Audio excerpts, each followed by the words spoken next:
చిరుపూత మామిడి తొలికాత పులుపుల పులకింత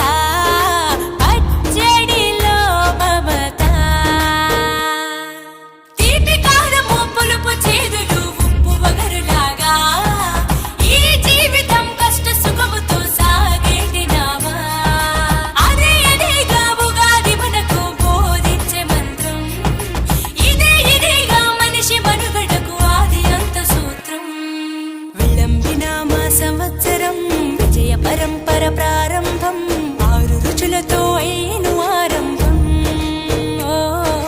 మనసుకు తెచ్చెను తరగని